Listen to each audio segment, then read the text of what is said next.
আজকে আমি যাচ্ছি ঘুরতে কোনার্ক সান টেম্পল, যেটা আছে পুরীতে। গরম গরম ধোসা আর ইডলি খাওয়ার পর 1 কাপ গরম গরম চাটা খেয়ে আমরা নিজেদের গাড়িটা নিয়ে এবারে বেরোবো কোনার্ক টেম্পল দেখার জন্য। তার আগেই পড়লো একটা এই সুন্দর বীচটা। সমুদ্রটা যেন আমার দিকে এগিয়ে আসছিল, আর এত জলটা চকচক করছিল কি আপনার মন অন্যদিকে কোথাও যেতেই পারবে না। সেই জন্যেই আমি ভাবলাম একটু এবার সমুদ্রের দিকে এগিয়ে এটা আমি একটু এনজয় করি।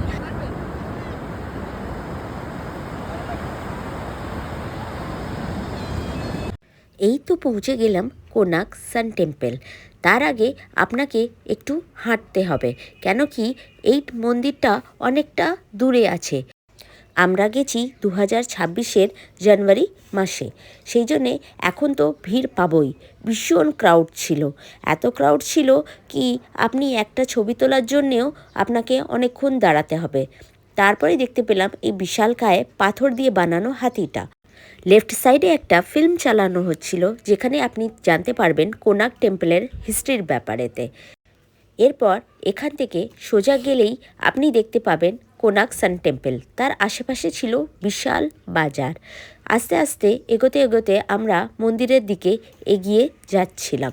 তারপর দেখলাম দুটো লাইন, অফলাইন টিকিট আর অনলাইন টিকিট। এখানে সব রকমেই ব্যবস্থা করার ছিল। তারপর আমরা এই রেলিংয়ের মাঝখান থেকে আস্তে আস্তে এগোতে লাগলাম। এখানে অনেকগুলোই এন্ট্রি লাইন ছিল।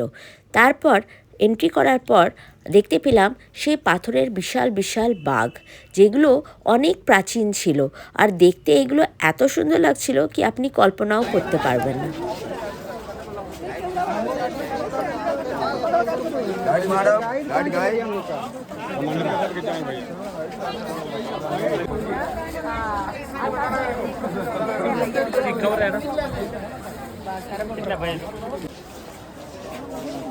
আমি লাস্ট কোনার্ক মন্দিরে এসেছিলাম যখন আমি অনেক ছোট ছিলাম, হয়তো আমি ক্লাস 6-এ পড়তাম। তখন মা বাবার সাথে হাত ধরে ধরে এই মন্দিরের ভেতরে ঢুকে ঢুকে মন্দিরটাকে দেখেছিলাম। এবারে তো ভেতরেই ঢুকতে পারলাম না, চারদিকটা ব্যারিয়ার দিয়ে ঘেরা ছিল।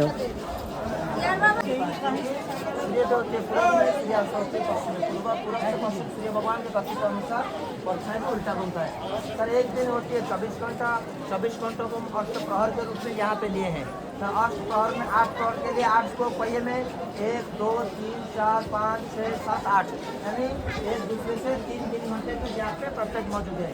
8 3 24 घंटा हुआ एक दिन, और सारी जो मिडिल में लिखा है ये 3 घंटे को 1.5 घंटा डिवाइड कर देता है। मिनट के लिए साथ छोटे छोटे गोले आप देख रहे हैं, एक एक्सेल से दूसरे एक्सेल के ऊपर प्रत्येक गोले 60 करके बोले, प्रत्येक गोले 3 मिनट, 60 गोले 60 मिनट 100 मिनट। सर ये पूरा दिशा से पहले के ऊपर पता होगा, तो पहले सेंट्रल एक्सेल का शैडो ठीक ऑपोजिट में बनेगा सर।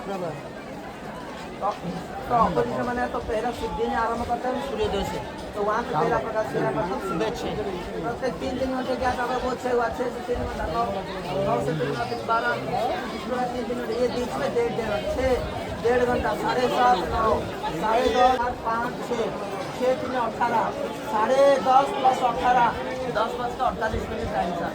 7:30 9 10:30 12 9:30 3 घंटे गैप में 1.5 घंटा।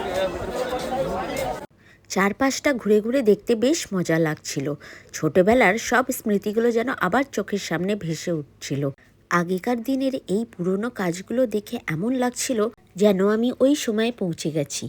এই বিশাল পাথরকায় বাঘগুলো কত আর বছর বাঁচানো যাবে জানি না, কিন্তু এটাকে যদি রাখা যেতে পারে তাহলে আমাদের এই প্রাচীন সভ্যতাটা এখনও বেঁচে থাকবে।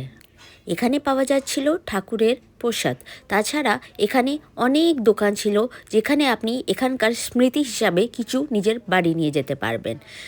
এরপর পৌঁছে গেলাম ধউলগিরি টেম্পল দেখতে। তার আগে পড়লো একটা দুর্গা মন্দির। এখানেতে প্রণাম করে আস্তে আস্তে এগিয়ে গেলাম বুদ্ধা টেম্পল দেখতে।